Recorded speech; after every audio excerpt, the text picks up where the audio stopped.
The whole vibe is different. The whole setup is different. I'm literally sitting like in my little bathroom area. Like, sink is behind right there.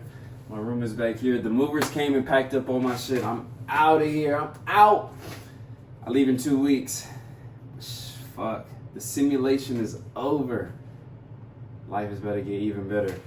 But I always say there's nothing I enjoy more in life than these two things. One is a good conversation. Two, live music.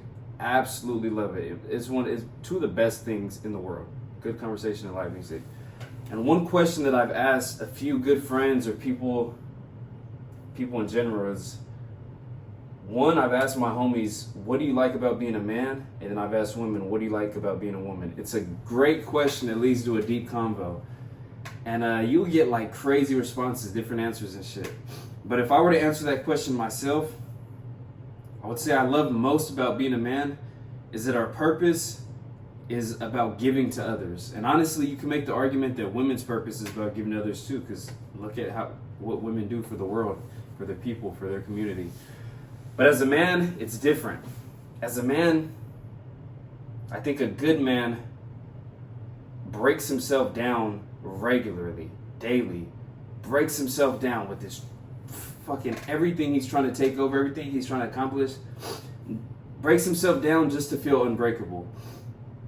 I think a good man wakes up in the morning and thinks about what he can do to give to others, what he can do to give to his people, to make their lives easier, to take stress away from them, to make them have a more enjoyable day. And it's a crazy purpose. I think a man's purpose is summed up perfectly by a quote that I heard from the Bible, which is from Jesus. And he said, it's more of a blessing to give than it is to receive. And it's like, damn, when you really sit and think about that, it's like, think about when you gave a gift to someone. Like, honestly, seeing their reaction that they really liked it, that you put thought into or whatever, that it really had an effect on them, is more meaningful than someone getting a gift to you. In my opinion, that's at least how I feel. Like, damn, like they really liked that gift. Like, it really made a difference for them. It really made them happy or fucking feel good. And I just thought about that quote. It's more of a blessing to give than it is to receive. And that's a man's whole purpose. Like, genuinely, a man's purpose, very simply put, is to protect and provide. And I've always thought for the longest time that like the biggest way to provide is financially. And don't get me wrong, it's a massive piece, but I think men have much more to offer than just finances. Don't get me wrong, the finances are coming, and it's definitely a part of the whole fucking package of a man. But we don't have to wait until we're in our 30s or our 40s, late 20s to provide the way that we want, the best way that we think we can. Like, the best thing that a man can provide is his masculine energy to the world. The best thing a woman can provide is her feminine energy to the world. I remember I was I read this book one time, and it's called The Way of the Superior Man. And it talks about one of men's biggest problems is lust.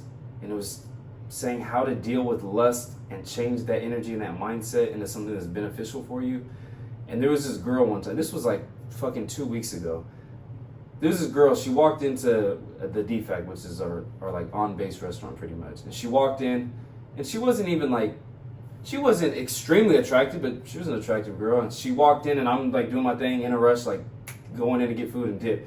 And she walked in, I walked in, we looked at each other, and I like looked back, and we held eye contact with each other for like, I don't know, 2 or 3 seconds. It was a noticeable amount of eye contact, and I just smiled, and she smiled back at me. And that was it. I walked off, like, I was like, damn. Fuck, it felt good. It was super weird. It was like, damn.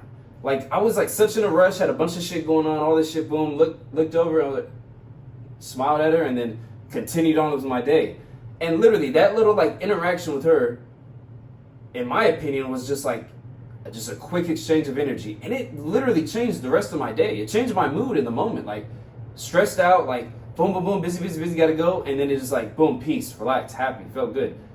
Maybe I'm not dragging it. That's genuinely what I felt, and it's a reflection of what the book said about transmitting that lustful energy into something positive, like just soaking in the energy instead of seeing this energy and thinking you got to react on it sexually or some shit. That's kind of what he summed it up to. But back to what I was saying, a man's biggest gift to the world is his masculine energy. If you can really create a solid vibrating energy about yourself because of someone that you like, you respect, you put so much work and energy into yourself, you showed yourself so much love that it just vibrates outwardly, masculine, and just flows and just puts good energy and puts faith and hope and strength in other people, I think that's way more powerful than finances. It can affect way more people. It can affect people through a fucking camera screen, through a video.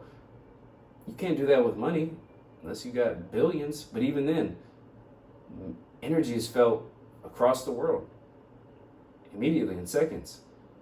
I think that's more powerful than the finances, and I've realized that over time. But I think the way that you get there is by keeping your word to yourself. In my opinion, I think God guides us every single day through the smallest of decisions, not even the should I do this or should I do that? Should I take this job or that job? Should I ask this girl to marry me or not? Like, those are massive decisions that are going to lead you in one way or another. But I think God guides us even in small decisions. I've always said the saying, like, say you're trying to lose weight and you're like, should I have the cookie? Should I have the apple? And then immediately you know what answer you should choose. And you're like, no, I already worked out like 2-3 times a day, like, or 2-3 times this week, like, I deserve it. And you talk yourself out of reaching your goal, which is common, and it's just it's an easy thing to do. But in my mind, that's God guiding you, because you know what you should do, you know what the right answer is, but we choose to lean on our comforts over what we know we should do. And that leads to you not vibrating at a high energy, not feeling very confident about yourself. And then when you don't feel as confident about yourself, you get less opportunities and you start to be negative and have negative mindset and limiting beliefs. And it just spirals down out of control out of there, which seems like no big deal with the apple or the cookie, but you do that enough times, it's going to bleed in other things, into your job, into your personal decisions, into your personal development. I say all this because I've experienced it and done it myself. And then I just started listening to all the things I know I should do. Boom. Okay, I'm gonna do that. All right, I'm gonna do that. I'm gonna do that. In the moment, it's uncomfortable, but over time, it leads to massive results doing the things you know you should do. At the end of the day, the main message that I'm getting at is understand that God is guiding you. Listen to that voice in the back of your head. The big plans that you have aren't there for no reason, and you didn't come up with them yourself. They're being given to you, and then you're also being given a plan and action, or a plan that you need to put action on to get you to the ultimate goal. If you struggle with staying disciplined, if you struggle with having a solid mindset or a routine that keeps you on track, then DM me. Let's get to work. I'll make a plan for you. I got you. Stay locked in. The future looks fucking bright.